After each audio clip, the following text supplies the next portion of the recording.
let's be real, AJ and Kyra, they both playing games, so I don't even know how they made it to the finale.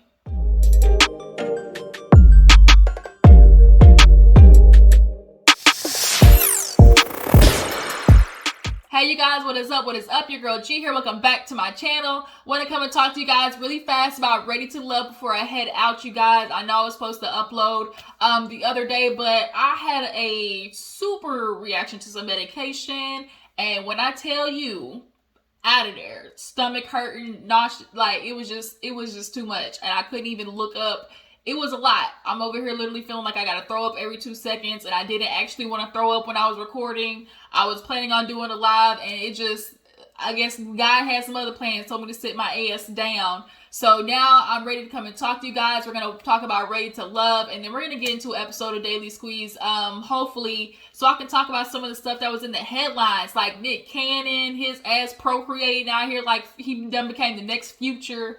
Britney Spears, free Britney. Like, it was a lot going on that I want to talk about, but let's talk about Ready to Love, and then hopefully I'll get a chance to do that later on when I make it to my destination, because I'm heading out of town today. So Ready to Love, the finale, you guys. Awesome bull. Straight up bull. Kyra, AJ, just who believed this? Who really believed that they should have made it this far? Honestly, AJ should have been cut like episode 4 because he on that bull stuff. And then Kyra, she played the game. Her and Jason played the game. Unfortunately, Jason won. This was a game recognized game situation, and now she just following through with her plan B because Jason basically checkmates her ass. He said, checkmate, and now she's sitting here looking stupid. But let me stop ranking on them. Let's actually get into the show. If you're new to my channel, I appreciate you for tuning in. Go ahead and hit that subscribe button. Everybody else, like, comment, let me know that you guys stopped by. We open up the episode basically with everybody meeting the fams. You know, nothing's real until you bring the person to meet your friends, your family, things like that. So first person, let's go ahead and get Joelle and Vernisha out the way. Who met first? Who met who first? I think they met Vernisha's family first. So Joelle goes, sits down. Family, of course, is looking at him side-eyed because she hasn't brought anybody around her kids. She ended up bringing her second oldest daughter, if I'm not mistaken. I think the oldest is in college. I think it was either first or the second. But nonetheless, their questions are, you know, how you really feel about each other. You know, what things are y'all hoping to get out of this, because both of you guys do have kids. She has 3, he has 2. And that could be a plus and a minus. The plus is they already know what the other is going through. This minus is now we have to equip our emotions and everything to handle something extra, which is more kids. But, you know, the daughter, she was basically saying, like, you know, Vernisha, you know, this is the most she's ever heard her mom talk about somebody. You know, she definitely could tell that there might be something between the two. The dad and the mom basically, first of all, Vernisha looks just like her mama. But, you know, they asked Joelle, like, you know, how's this going to be for you? You have 2 kids, and this is I'm assuming the first woman since, you know, the mother has passed. And he basically said Courtney gave him the A-OK. He wants him to find somebody that can treat his kids with love and respect. And so he thinks that could be Vernisha. And so, you know, he's like, well, you know, how about would you guys be open to my kids? And they say, you know, we got a big family, so, you know, 2 more kids wouldn't be nothing. So ultimately, between Vernisha and Joelle, things were pretty good. Vernisha's feeling like, since he's good with the family, he's good with my kids, you know, maybe we can take this somewhere. I'm concerned that Joelle and Vernisha are going to be the 0 to 100 and then cool off. They're going to go super fast and then boom. Because Joelle definitely seems like the type from what we saw, you know, in the earlier episodes, how he was mad at Kyra, so not Kyra, he was mad at Vernisha, so he sat there and named Kyra. You can definitely tell he has some little passive aggressive streaks in him, pettiness, and also does stuff to pull away. And that's not going to be good with Vernisha, because you can tell when she cares about somebody, she cares.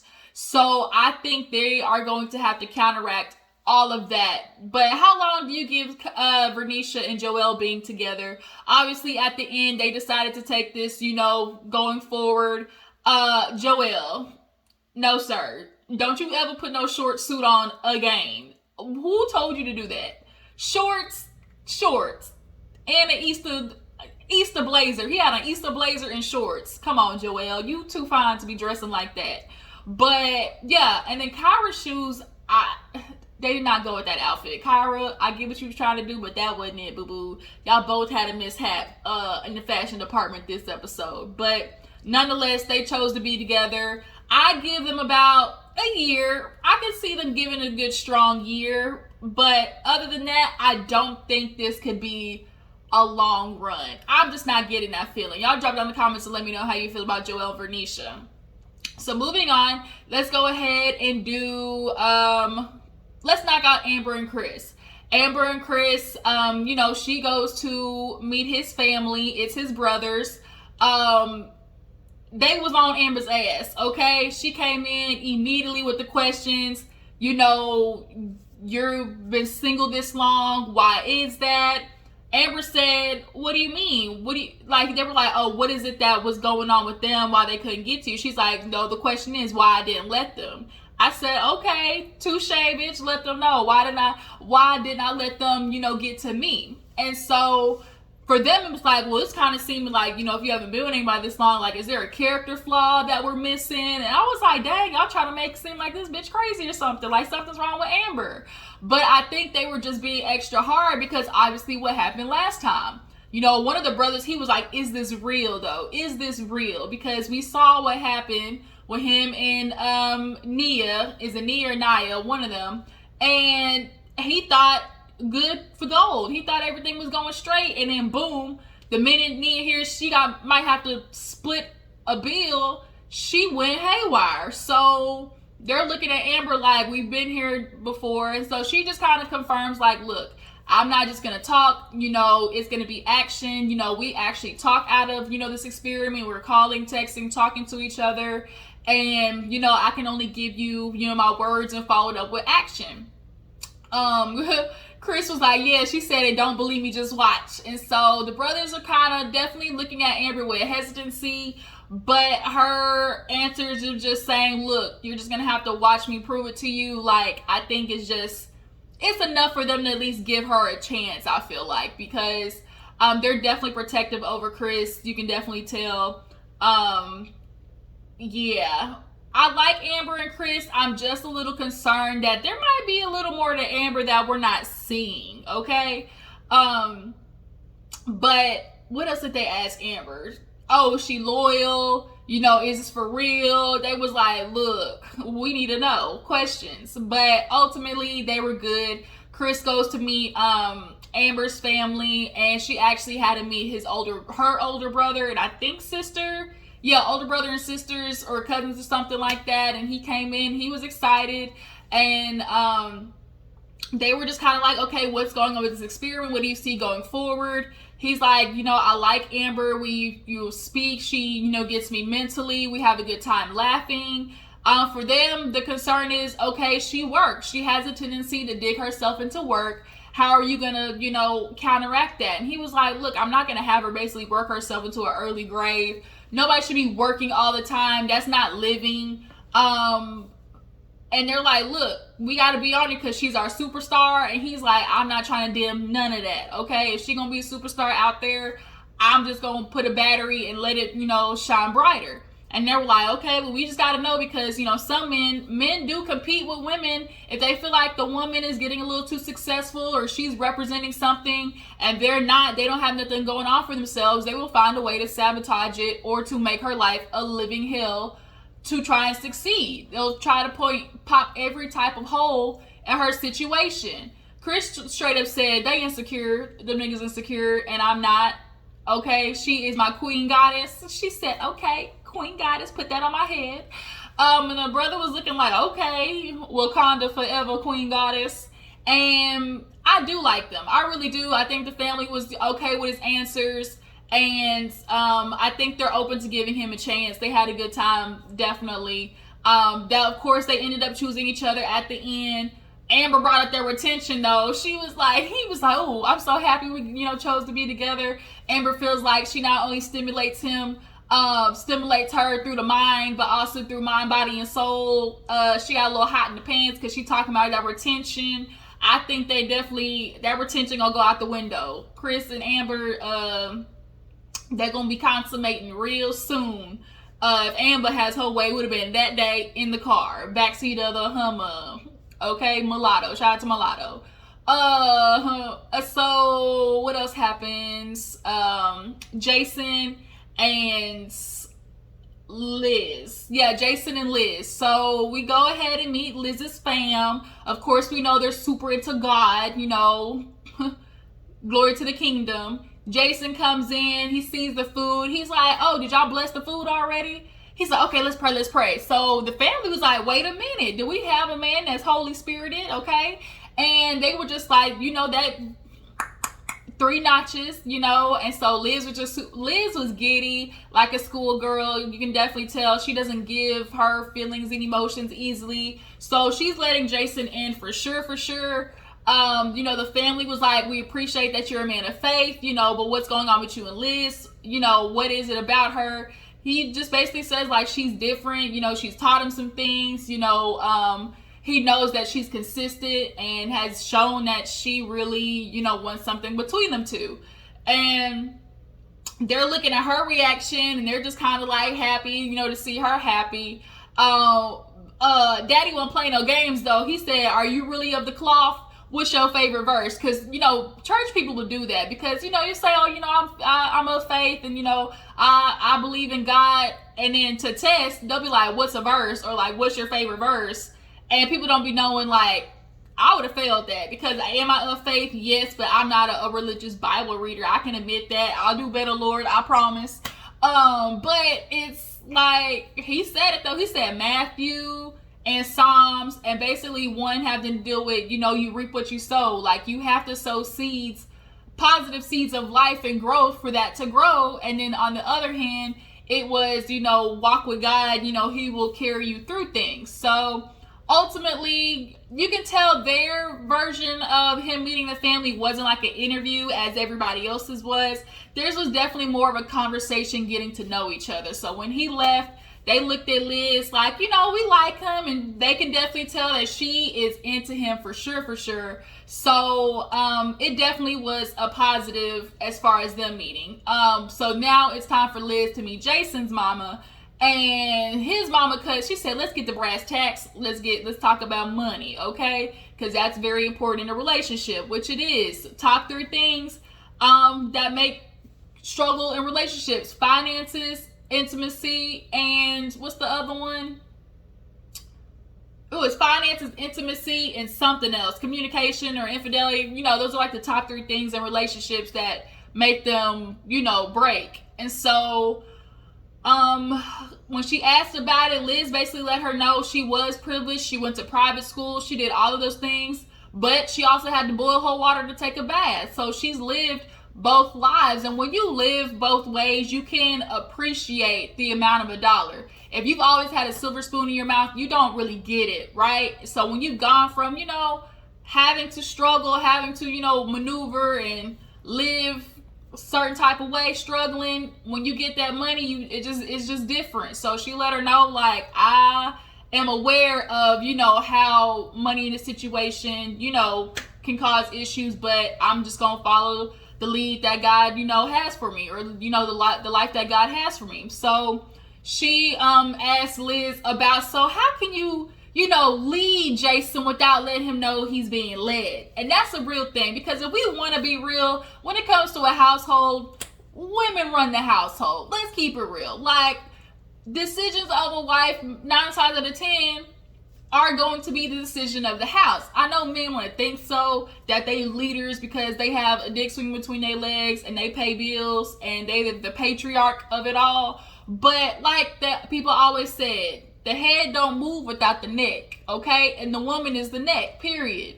So a woman does have certain ways in which she can come to her man and make household decisions or offer a suggestion that would make him feel like he's making the decisions, but really she planted the seed in his head. Like, you got to make them think your idea was their idea, basically.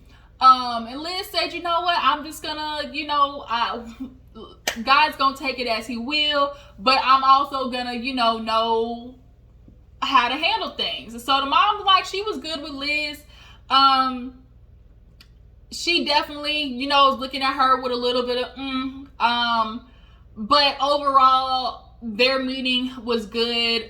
Jason basically explains how he's really into Liz, and you can definitely tell there's a true, genuine, kindred spirit between the two. What else? I feel like the mom asked something else. She asked about leading with the leading his household, the money, I think it was going forward, what did she expect or something like that. And she was just saying, like, Jason just really made her feel comfortable, showed her how to be wanted and things like that. And ultimately, at the end, we see Jason and Liz chose each other. Y'all, Liz got body yaddy yaddy to be, she on that Michelle Obama, Kurt Franklin wife. She's of stature. Liz just has that, what's it called, that poise, as a lady. Like Jason said, when they were choosing each other, she was like asking, what is your first impression? He was like, damn, basically, like, who is she? It was, you know what the moment was? When Liz walked into that masquerade ball, all the niggas' heads turned. Because at first, she just viewed Liz as, this church lady, sitting on the pool pit, basically. But when she walked in, body yaddy yaddy for days. So we know Liz got a little something. She got a little spark in there somewhere.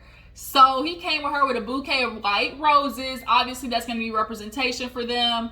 And they decided they're going to make this thing, get it cracking. They're going to pop a lock and see how this thing rolls out. How long do you think Liz and Jason are going to roll for? I do see them lasting a little bit longer, but I also see Kyra about to sabotage the out of this relationship, especially at the reunion. I'm a little concerned, y'all. I really am. I'm excited for this reunion because even though the season was quite bland with a couple of good moments, behind the scenes, we also got to remember the experiment behind the scenes are two totally different things. So the reunion is where all that behind the scenes shit gets revealed. So I am excited for Jason and Liz. I just feel like Jason might not know what he's getting into. And he's also going to have to cop up to the fact that he was lying to Liz when he told her, he was solid in his decision. Because remember when he sat at the table with Kyra, he was like, when I said that, did I really mean it? No. And so he was lying. So we know for a fact that him and Kyra basically was playing each other. And he decided he didn't want to play the game no more, backed out, decided, I ain't doing this with you, girl. And then, found Liz, and Kyra got stuck there looking stuck on stupid over here with AJ, this wannabe Morris Chestnut. So we get to the, Kyra and AJ. He meets the family. The sister, I think, is a lawyer as well. So it's the sister and the mom. And Kyra keeps going on with, I just need to find somebody who's going to handle my heart, who's going to handle me with care. And I'm still concerned about that with AJ. And so he comes in. Of course, they look at him like he handsome and whatnot. AJ is very high on the hog of himself. Tall, dark, and handsome with a beard. Women love that shit, okay? So he comes in and Kyra's expecting them, to go hard. But the mama's all goo-goo over him. She's like, I like your answers. I really like you. Because she's asking about what, their experience of each other is. How would you handle rough situations? He's just like, look, I'm one of the person who's going to nip it in the bud. You don't want something to pop up later on down the line. You got to handle it right away. The sister, though, she went for the bullshit. She was like, yep, I see you guys, but is there really a flame? Right now, we just got a little candlelight right now. We had a little solid single candlelight. Right now, we need burning from the fire we make type stuff between Alicia Keys and Maxwell. We need some fire burning between you two. Don't really feel it. Basically, she's like, I see this is going on, but we need to wait till after the representatives come down. Because absolutely, Ray J, oh Lord, AJ definitely has his representative going on, and so does Kyra. And I think Kyra sees that AJ is like that, which is why she continuously says this whole season, I'm waiting on AJ to show me the real, his real self. I'm waiting on, things to get to know each other further. We don't know jack shit about AJ, honestly. I don't know how he's made it this far because we don't know anything about his life. Haven't heard any stories about his childhood. He hasn't really gotten to know anybody other than saying some slick stuff that's gonna make them feel good, like he did with Alexis. He didn't tell Alexis nothing but a word, and she over there fluttered and hot in the pants.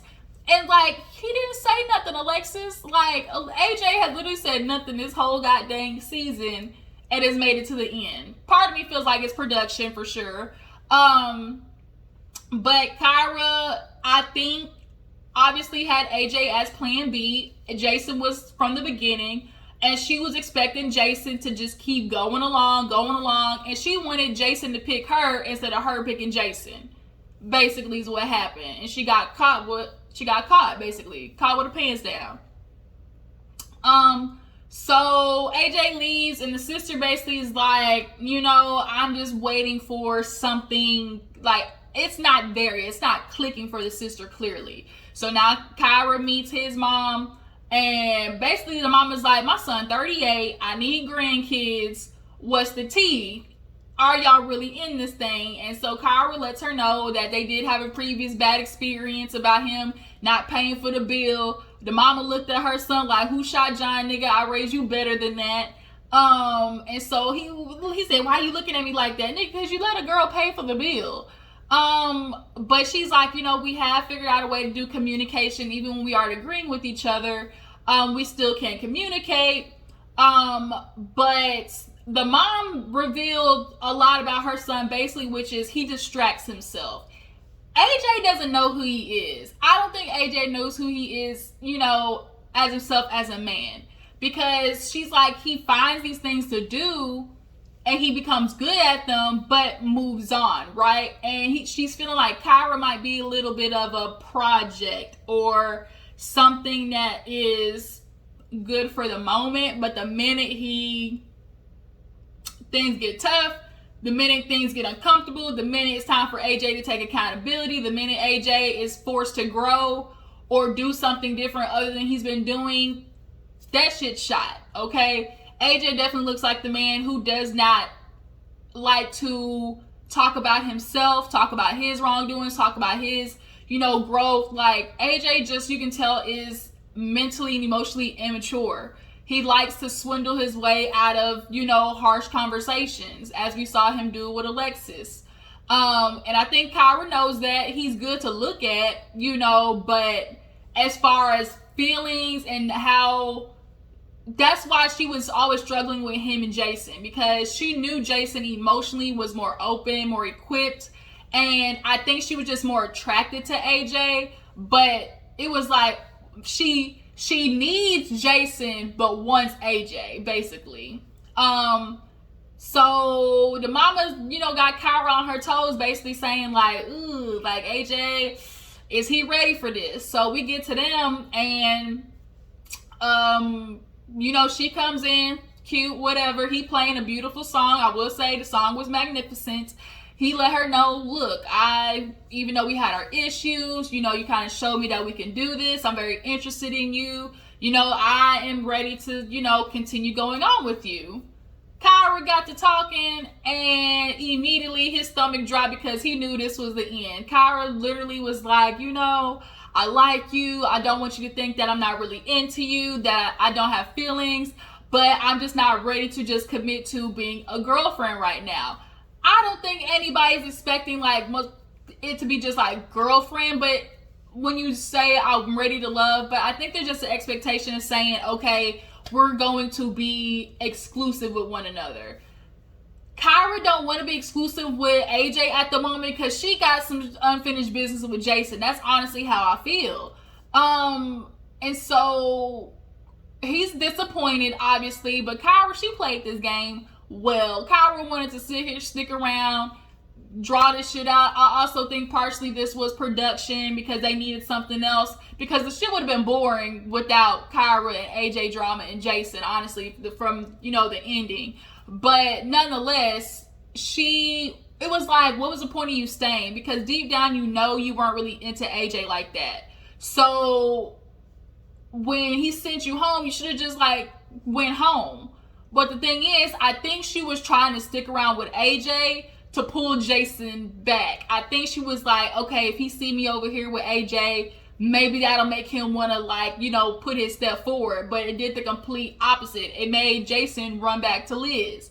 But ultimately she decided, I'm gonna be true to myself. This isn't, you know, I don't want to force anything. I'm feeling like AJ, you know, me and him still have things to work on. So I just need to know I need to choose Kyra. So it ended with AJ over there playing this song ass, sad piano song. And it was so awkward when she's like, oh, that song was beautiful. What's the name? I Choose You. She said, oh, whoops. Yeah, you might have chose me, but I gotta break your heart because I'm not going with you right now. And that was the end of Ready to Love, this finale. The season was like a B-, but the reunion is where it's gonna be at. I'm definitely interested in this Ron and Amber situation. I knew from when that kiss happened that she wasn't telling the whole story. I feel like Ron, though, is gonna put 20 on 10 to make it look worse.